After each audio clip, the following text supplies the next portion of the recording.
สวัสดี FC กับลูกค้าหมดทุกคนมื้อนี้ทางห้างเราสั่งมาได้3ชุดเนาะสิมารีวิวให้ลูกค้าเบิ่งเพื่อให้ลูกค้าคนใดสนใจก็ติดต่อมาหาเนาะในคลิปนี้เราจะแจ้งราคาให้ลูกค้าเลยเนาะเพื่อลูกค้าคนใดเงินขายเพียงพอก็ติดต่อมาหานะบอกทำอิฐนี่จะเป็นตักติโก้เนาะแล้วก็รีวิวมาหลายคลิปแล้วเนาะสุดนี้จะเป็นของไซงอนอันนี้นะได้ปินทั้งสองเบิ่งเนาะเน้นว่าทั้งห้างเนาะขายแต่มือหนึงเนาะครับบ่ได้ขายมือสองเนาะตัวนี้ถ้านี่ถึงเข้าหรือออกได้เนาะตัวนี้บิดบนนี้เนาะบนนี้งามแห้งเนาะอันนี้นะหักได้เนาะกล้องนี้จะเป็นกล้อง BSA ของ USA เด้อเบาได้เป็นออร์แกนิกเกตเบาปั๊บไหนทางนี้เป็นทางอารู0.42เราได้เป็นเรา12เกี่ยวยาว50ซนเด้อบ่มีเครื่องครบสุดแม่นอยู่ที่9ล้านกับ7แสนเด้อยอดราคามันสูงเนาะยอดกล้องเนาะกล้องราคาสูงเนาะถ้าว่าใส่กล้อง Discovery หรือว่ากล้อง Macro ใส่นี้ราคาที่8.5 ล้านเนาะลูกค้าคนใดสนใจอยากได้รุ่นนี้ก็ติดต่อมาหาเนาะเพราะว่ารุ่นนี้เป็นรุ่นคนเรานิยมใส่หลายเนาะอันนี้ตักติโก้เนาะต่อไปเป็นทกเอเนาะบอกที่2นี่บอกที่2นี่จะเป็นเดี๋ยวมาใหม่เนาะหาก็มาฮอดเนาะสุดยิงให้ลูกค้าเบิ่งสุดยิงให้ที่แจ้งเนาะจุดยิงงับเดี๋ยวนี้เขาจะเขียนทกเอนะปี2026เนาะเดี๋ยวนี้ออกมาใหม่ล่าสุดนี้สุดยิงนี่จะน้อยเนาะจะน้อยแล้วก็เบานะเดี๋ยวนี้บอกนี้เนาะบอกนี้ไทยนี่เขาจะดึงเข้าหรือออกบ่ได้เนาะแต่เอาพักได้เนาะเก่าอื่นบ่ไทยน้อยนี่นะเรานี่เขาจะใส่ถึง8เกี่ยวเนาะยาว50ตั้งตี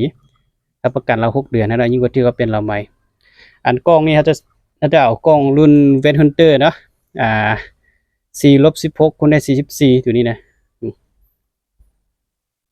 ทางนี่จะเป็นทางร่วมนี่จะเป็นทางคาร์บอนเนาะ 0.5 ก็จะเป็นวาลกริเกตเนาะตัวนี้บนล็อกไก่นี่เขาจะเฮ็ดมาคืออันตักติโก้เลยเนาะให้เบิ่ง2ชุดเลยเนาะมันล็อกไก่แดงๆนี่เนาะแล้วก็บนซากนี่ก็คือกับตักติโก้เลยนี่นะมันจะต่างกับรุ่นนี้จะเอา2ชุดนี้มาเทียบไปเบิ่งเนาะส่วนใครลูกค้าคนใดอยากได้ชุดใดก็ติดต่อมาหาได้เนาะก็งามคนละแบบเนาะตัวนี้ตัวซากนะตั้งจากตัวซากนะ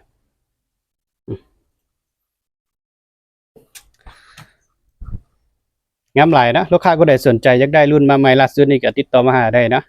ปี2026เด้ออันนี้บอกนี่ราคา11.5 ล้านเนาะเครื่องครบสุดให้งามเบาๆเลยเนาะอันนี้นะประมาณ3โลเนาะอันนี้นะประกอบครบสุด